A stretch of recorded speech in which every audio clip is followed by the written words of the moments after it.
just assumed that the alto line was what everybody sang. I had no idea. I grew up singing the alto. My wife said to me after we were married, she goes, "You know, you're always singing my part." I said, "What are you talking about?" She says, "Yeah, why do you sing the alto line?" And she's a soprano, but we harmonize. I said, "Well, that's how I grew up. That's when I learned how to sing sitting next to my mom in church." So, oh well. Uh, are you ready for the election? Let me rephrase this. Are you ready for the election to be done? There you go. Okay, all right, there you go. This last week, I don't know if you saw it, they had a little, it was on the news, and they had some celebrity that came on and said, "You know what? I think we should limit the time that we do the election, that we should only have a 6-week time period for the election." And everybody's like, "That's a great idea. I'd vote for that." We've been doing this thing for almost 2 years. That's a long time. And we're kind of, I think everybody's pretty much done. We've spent the last 5 weeks in a series that I laid out, anticipating, looking at the book of Daniel. By the way, if you got your Bibles, that's where we're going to be. This is the last message in this series. We're going to wrap it up here this morning. Out of our first 6, we've done the first 6 chapters of the book of Daniel. And we've been doing that as the series I titled Following God in a Fallen World. And the story of Daniel really fits really well with that. What do you do? How do you follow God in a world, in a culture, in society that just is not interested and, in fact, antagonistic toward your faith? And so how do you do that? Daniel's world was not a very nice place. You think it's bad. Here. Daniel's world was not a nice place. It was a time of war, domination, slaughter, slavery, polytheism, animism, mysticism, mythology, astrology, the occult, paganism, and politics to a degree that we just joke about. You think we know politics, you should have been around before. By the way, it's not new, in case you're wondering. Politics is not new. Been going on like this for thousands of years, and not particularly nice. And yet, God places Daniel and the other 3, Shadrach, Meshach, Abednego, in the middle of that culture for the purpose of influencing people, a nation, and in fact, the known world, with the message that there is a God and that He wants to have a personal relationship with you. God put them right in the middle of that for that reason. In the middle of our crazy world, God has put you here to be an influence on people, on a nation, and in this crazy world that we live in. That's why we're here. To let the world know that there is a God and that He does want to have a relationship with you. That's why He put us here. It's why He put Daniel in the time in which he lived. It's the same reason it's still going on. As we wrap this up here this morning, I titled this last message, Surviving Politics. All right?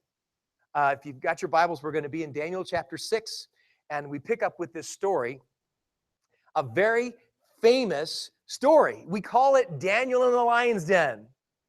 You know, it's always been a very popular children's Bible story. I still remember in my mind, I can still see the picture that I remember that they put on a poster, and you've got Daniel standing there, and he's bound, and he's in front of he's down in the lion's den, and that's the picture that they showed us as a kid. The story is not really a children's story. It's pretty gruesome. It's pretty evil, and it ends with an execution. I mean, it's not the kind of bedtime child story you should probably tell your kids, at least not the end of it. But that's the story. Sounds a little bit more like one of our modern movies, evil and politics and execution and all the stuff that goes on. And that's that's this story. So here we go. Let's read. I've got on your outline, by the way. I printed an outline for you. Daniel chapter 6. And here's the first point. We're going to read verses 1 to 4. But here's what it takes. If you're surviving politics means you need to be faithful to the king.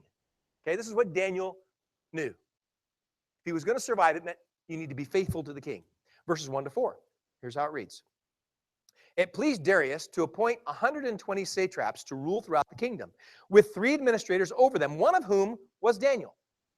The satraps were made accountable to them so that the king might not suffer loss. Now Daniel so distinguished himself among the administrators and the satraps by his exceptional qualities that the king planned to set him over the whole kingdom.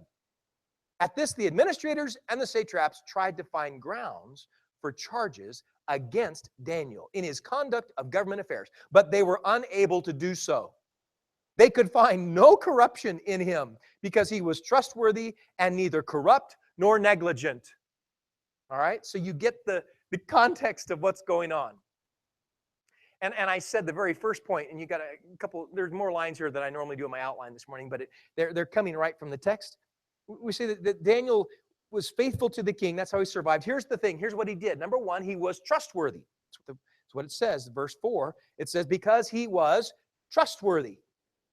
Now, in a world where everyone is looking out for themselves and always looking for an opportunity to get ahead, and even if that means stepping on someone else to get ahead, I mean, that's just a part of the goal, right? You step on whoever you have to step on because it's all about getting ahead and all about looking out for myself. That's the world that he lived in. And sound familiar? If you work on commissions, if you work on commission, we had to buy a car. This last 2 weeks ago, we had to buy a car because our car finally died. Died. Beyond repair. My mechanic, whom I love and know and trust, told me, you're done. It cannot be, you're done. And so you go in and we did I usually buy my cars from, people that I just go to their house and buy their cars because it's cheaper that way. But I didn't have time. I had to have a car. And so I go out and I do the run. Have you ever done that? I hate it. Hate it. Hate it. My phone is still ringing 2 weeks later because you have to give them all your information. But they work on commission. So, you're aggressive and you're doing whatever it takes and you're watching that someone doesn't talk to your client and you're not talking to you. It's very, that's the world. That's Daniel's world. That's our world. But Daniel was trustworthy. It says, in fact, he was getting ready to appoint him in charge of everything because he was that kind of person. He trusted Daniel over everyone. Daniel was the kind of guy who watched your back. He watched the king's back, and the king knew it. Have you ever seen the phrase, got your six? Does that sound familiar to anybody? There, see? Got your six. I had never, up until literally about a couple months ago, I had not seen it. It's a military phrase. Got your six. It comes from history buffs. You ready? World War II. Pilots going into war, getting in the plane, getting ready to fly, they would say, okay, you got my six. You know what six is? If you're flying, this is 12. This is 3. This is 6. This is 9, right? This is the most vulnerable spot. This is your weakest point, straight behind you. And so when someone says, I got your 6, they mean, I'm watching out for you. I got your back. I'm watching your weakest point. That's Daniel. The king knew it. He was trustworthy. He was taken care of, making sure that the king's interests were protected, making sure that people's interests were being protected. He was trustworthy. Politics is messy business. It's messy. You never quite know who's on your side or for how long they're going to be on your side. It all kind of depends on the polls, doesn't it? I mean, 1 minute you're the ticket and the next minute you're the tail. 1 minute everybody wants your endorsement and your picture. They all want to line up for you. And the next minute they you're uninvited. And hey, we need to change the ad because you're no longer in. And particularly when every week something happens. You know? How many times can you change your position in your endorsement and you can still get away with it? Because it's just changing so quickly. And you really don't know who's on your side. You're really not too sure. One minute they could be, and the next minute they're not. One minute you're 15 points ahead, and the polls are awaiting the coronation, and the next minute, even in behind, and you're awaiting an FBI indictment. Investigation. 1 minute. It just changes. It's enough to make you paranoid. If you're one of the politicians, isn't it? It'll make you crazy. Who do you trust? If you're the king, you trust Daniel. King said, okay, I know who I can trust. I got 120 satraps. I've got 3 administrators over top of them. I'm going with Daniel. And he was getting ready to appoint him to be the number 1. He said, because he's trustworthy. The second thing it says is, because he said they could not, verse 4, they could not find any corruption in him. The word I put in your outline is, he was incorruptible. Incorruptible? Daniel, this is how we would say it. Daniel couldn't be bought. Couldn't be bribed. He couldn't be paid to look the other way. He couldn't be blackmailed. He couldn't be threatened. Well, what in the world are you going to do if you can't do that to somebody? How are we going to make the government work when we can't corrupt somebody? That's how it works. You pay. Influence, power.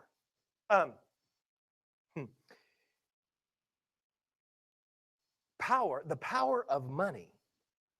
I know every election has money, right? Hundreds of millions of dollars. I don't think we really understand. Does anybody understand how much money that is? I mean, do you really understand how much money that is? I mean, when people are dropping millions and tens of millions and hundreds of millions of dollars, how do you really understand what that means? There's power in that kind of influence. They used to say, you know, you've seen the movie and somebody says, well, how much do you want? Well, it's not for sale. And what do they say? Everything's for sale. It's just a matter of how much you're willing to pay. My father-in-law called me this last week. They're getting ready to move from Tucson. My in-laws are getting ready to move. I know they're getting ready to move because my mother-in-law told me that Dad was packing up the pictures on the walls. That's how you know you're moving. He's packing the pictures, he's getting things ready, and he's getting his house. And they've got a pretty big house, 4,000, 5,000 square feet, and he's packing. He's getting ready. And so I got him on the phone, and we're talking about it. And we talked about it. We've been talking about it for 2 years. And I'm talking to him about it, and I said, Dad, I said, now, I've been thinking about this, and let's, you know, once you sell your house, I said, we'll move all of this stuff, and you need to come up here. You sign the contract that gives you 60 days, 90 days, whatever you need to lease back the house so that you only have to move one time. I'm not moving a 5,000 square foot home twice in a month. I said, we're only one. He goes, absolutely. He goes, we've already talked about it. We're just going to move it one time. I said, that's great. He goes, well, unless somebody offers me $1 million, in that case, I can be out in 3 days. Yeah, you can. You know, everything has a price, right? That's the idea. That's how it works. That's what the other political leaders were saying. Everything has a price, except Daniel doesn't seem, he can't be bought. They found no corruption in him. A man with morals, scruples, principles, ethics, and conviction. He's going to ruin us. That's what they thought. It also says, the third blank there, not only was he trustworthy and incorruptible, but he was also diligent. He says neither corrupt nor negligent, or he was diligent. He's not even lazy. He's actually works hard and takes care of his responsibilities. If Daniel's put in charge of everything, we could all be fired. Because He's diligent. You ever get a job, maybe in your younger days, and you're out there just going, your first job, and you're working and you're doing, somebody looks at you and says, you might want to slow down a little bit because you're making us look bad. You know, you're young, you need a job, you're working hard, you're doing everything. And the guys that have been there, people have been there a while, they go, hey, you might want to slow down a little bit. You're making us look bad. These other leaders were like, hey, he'll fire us. We can't do it like this. We got to do something to get rid of him because he's going to get us all fired. He's diligent. So they come up with a plan. Look at the verses that follow, verses 5 there and reading. It says, finally, these men said, we will never find any basis for charges against this man Daniel unless it has something to do with the law of his God. So the administrators and satraps went as a group to the king and said, O King Darius, live forever. The royal administrators, prefects, satraps, advisors, and governors have all agreed that the king should issue an edict and enforce the decree that anyone who prays to any other god or man during the next 30 days, except to you, O king, shall be thrown into the lion's den. Now, O king, issue the decree and put it in writing so that it cannot be altered in accordance with the law of the Medes and the Persians, which cannot be repealed. So King Darius put the decree in writing. They came to the king and said, long live the king. By the way, you're our favorite. We think you're great, and we all agree. And we think it would be a great idea if we just, temporarily, just for a short period of time, just to honor you and show how much we love you, that you're the only one that can be prayed to. That was really kind of the first real political scandal that we've seen for a while. Early scandal. Unfortunately, the other thing you see in here is that it played toward what? His pride and arrogance. You heard that one? We've been here for 5 weeks. That subject come up a few times. With every king. It was the problem. Pride and arrogance, that's a bad sign. When that's going on, you know stuff's about to happen. And that's what happened here. They played a little political game with him. He didn't know what was going on. They were manipulating him because they had an agenda. They wanted to get rid of Daniel, and they came up with a plan. They said, the only way this is going to work, if we can triangulate God, Daniel and God and the king. If we can kind of get them in a three thing like this, we're going to get him. And so they came up with the plan. Do you stand out in your workplace as somebody who has exceptional qualities? That was Daniel. The king found that he was exceptional, and so he was going to lift him up to a high position. He was trustworthy and incorruptible and diligent. Can they trust you to do what's right? To have people's back, to have the best interest of the company, to do the kinds of things that you need to do. You can't be bought. You can't be bribed. You can't be blackmailed or threatened. Wow. That's somebody of exceptional quality. A person of integrity. Being faithful to the king is a key, goes a long way towards surviving politics. Here's the next thing. Not only does being faithful to the king do that, but also being faithful to God. Look at verse 10. It says, now, when Daniel learned that the decree had been published, he went home to his upstairs room where the windows opened toward Jerusalem. 3 times a day he got down on his knees and prayed, giving thanks to his God, just as he had done before. So you see here, and here's the 3 things real quickly. Being faithful to God means being prayerful. Prayerful. That's what it says. Verse 10 says, Daniel went home and he prayed, just as he had done before. 3 times a day. Daniel developed the spiritual discipline of praying. It was a part of his daily life. It was his connection to God. It wasn't like well, I gotta go home and pray. You know, it's that time of day. I gotta go. Oh no. No, he wanted. It was a daily discipline for him that he loved, that he cherished, that he valued, that he wouldn't give up, that he wouldn't miss. Because this is where he communes with God. This is where he hears God speak. Remember that if you've been here the last several weeks here, you hear all these stories of how God is giving Daniel dreams and visions and interpretations. It's happening because he's spending time with God. He's in prayer with God. It's as natural as him breathing. Do you have do you have regular conversations with God? Regular conversations with God. It's called prayer. That was Daniel. A couple weeks ago, I was in a service. I on the Sundays that I slip out and get to another service.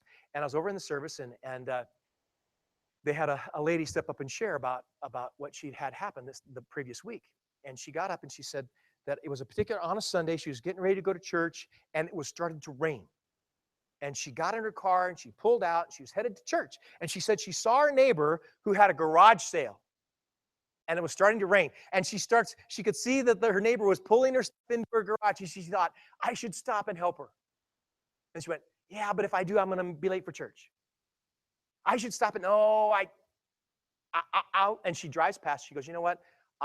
I need to go to church. I really should go to church. So she goes to church. On the way back from church, she comes back and she sees the lady sitting out at a garage sale, sitting there. It's not raining. Sitting there, and she goes, you know what?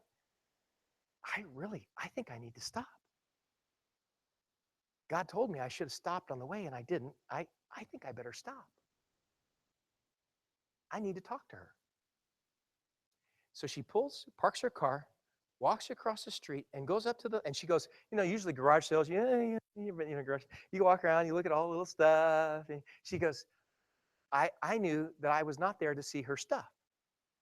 God told me I needed to talk to her. She walked right up. She goes, I walked straight up to the lady. She goes, I walked right up to her, and I said, oh, so are you moving, or are you just trying to get rid of junk? That was how she phrased her question. And the lady said, she goes, hi, and she introduced herself and said, I'm your neighbor. And I saw you out here this morning, and I saw the rain, and I saw you pulling it in, and are you moving, or are you just trying to get rid of some of your junk? And the lady looked at her, and she goes, well, actually, my husband just left me about 2 weeks ago, and we don't have any food, and we don't know if we're going to be able to keep our house, and we don't. And that was the conversation. She said, God told me to stop and talk with her. They got her, they're helping her, they're getting her some food, they're working on a job. She has 3 kids. She was a stay-at-home mom, had 3 kids. Husband just left and disappeared, and he's gone. Do you have a church? Can we help you? By the way, she says, and she gave her some food, and she came over, she says, I can't, she goes, I know that God sent you here this morning. She goes, oh yeah, God sent me this morning. Do you hear God speak in prayer? Does he prompt you to do things and say things and go and do? Daniel spent time in prayer, and God spoke to him about what he should do and where he should live his life. He was faithful. Faithful.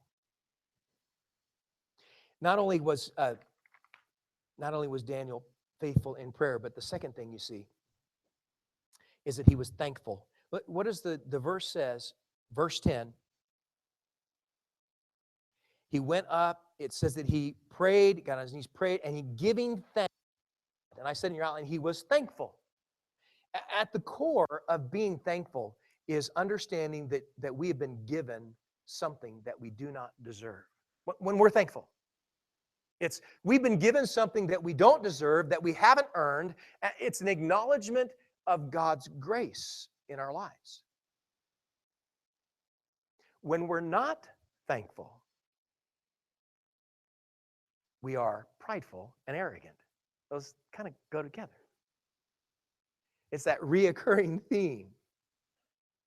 When we're thankful, we grace, we acknowledge that we don't deserve what God has done. Now, what could Daniel possibly be thankful for? He's in the middle of a crisis, right? He's just heard the decree. If you bow down and pray, you're going into the lion's den.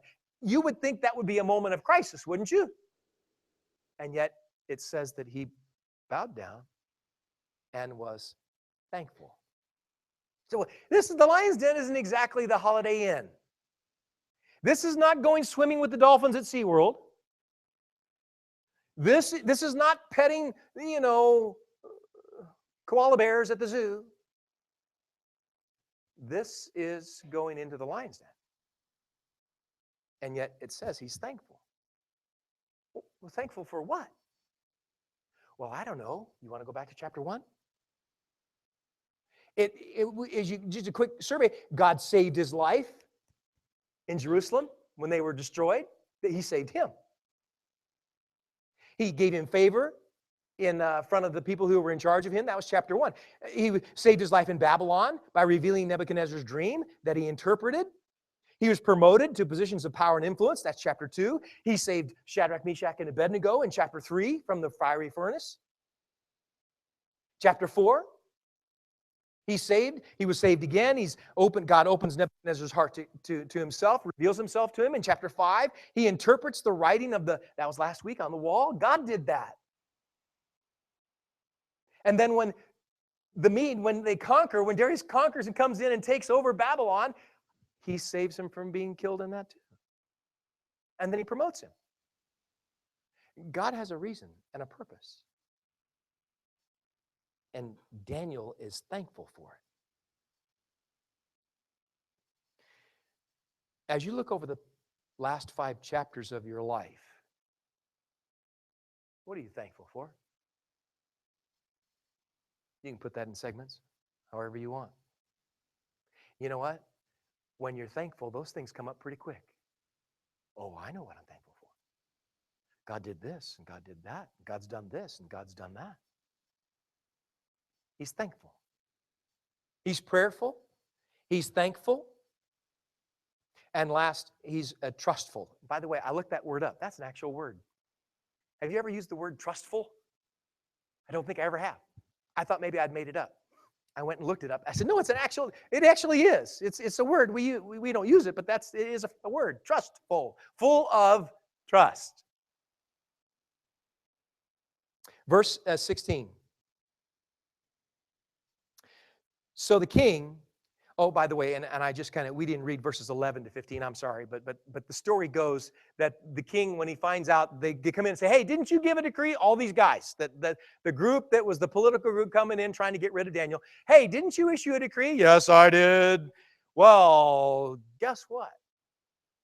Daniel, your favorite, is disobeying you.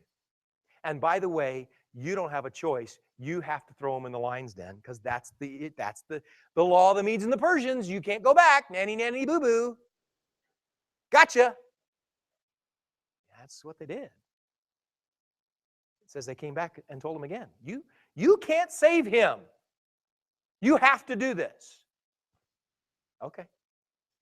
So, verse 16, so the king gave the order. And they brought Daniel and threw him into the lion's den. And the king said to Daniel, may your God, whom you serve continually, rescue you.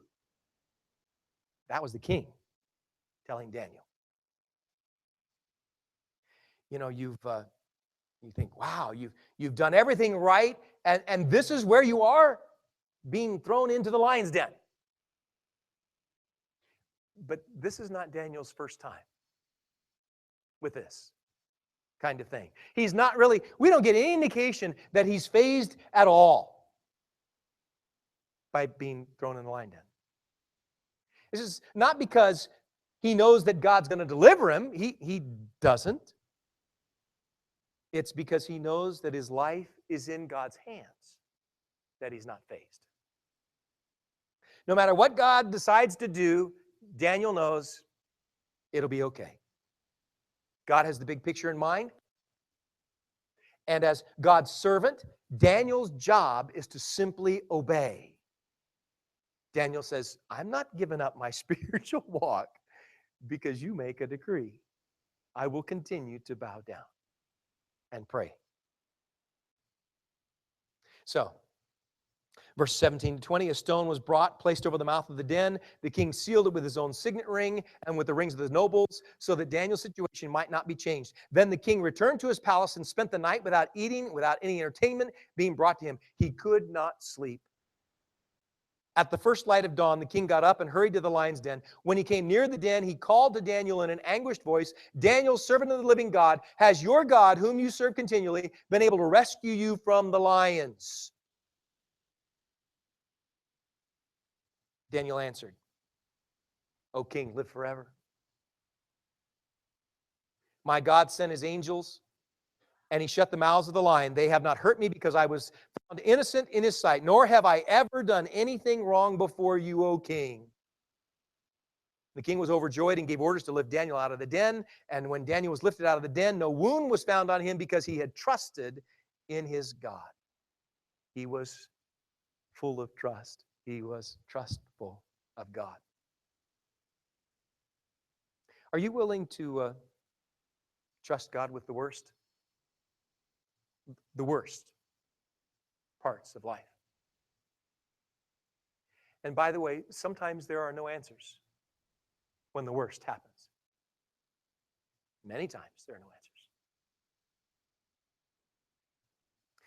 I'm actually convinced that it's precisely when there are no answers that being full of trust in the one who loves us supremely is the only comfort that we can find, is in Him. When nothing else makes sense, when everything inside of us screams, this is wrong. This is wrong. We can step back and say, I will trust God. I will trust Jesus, even if this is my end. That was Daniel. Shadrach, Meshach, and Abednego had experienced the furnace. Daniel experiences the lion's den.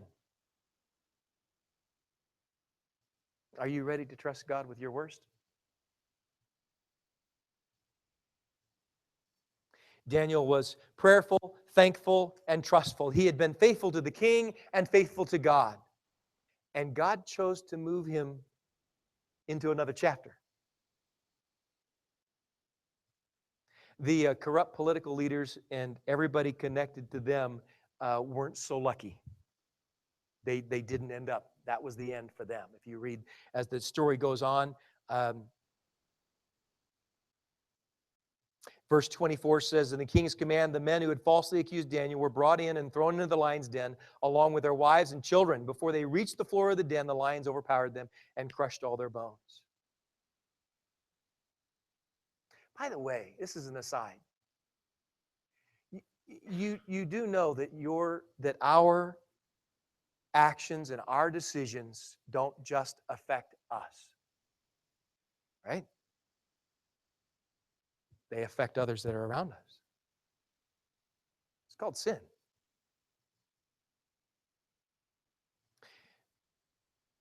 Daniel, faithful to the king, faithful to God. And once again, and if you read down verses 25 to 28, the king makes this long statement. He writes the letter, nations of men in every language throughout the land, may you prosper greatly. I issue a decree that in every part of my kingdom, people must fear and reverence the God of Daniel, for he is the living God. He endures forever. His kingdom will not be destroyed. His dominion will never end. He rescues and he saves. He performs signs and wonders in heavens and on earth. He's rescued Daniel from the power of the lions. And so Daniel prospered during the reign of Darius and the reign of Cyrus the Persian. Daniel has another chapter. He's been trustful of God, thankful, faithful. Politics is a tricky thing. Surviving politics is even trickier. no matter what happens on November 8th, the secret to surviving politics is to be faithful to the King, be trustworthy, incorruptible, and diligent, and be faithful to God. Prayerful, thankful, and trustful. Odds are, if you've put in a few years on this journey that we call life, you've experienced some very difficult times, very difficult circumstances. Following God in a fallen world can be very challenging, to say the least.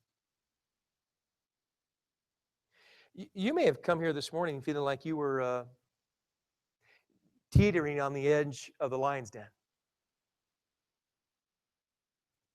at one of the worst moments.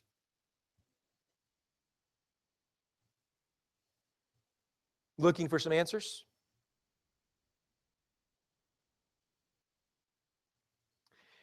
Maybe you've never been much of a churchgoer. Just kind of been doing life on my own. But this morning,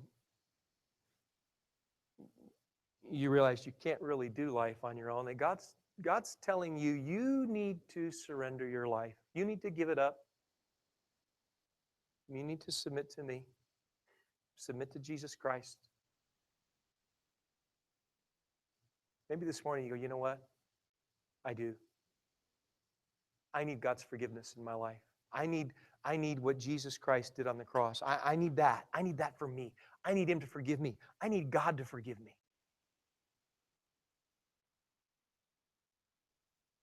Why don't you bow your heads with me and we'll pray. Father, as we come this morning, we, in the middle of whatever it is in our life,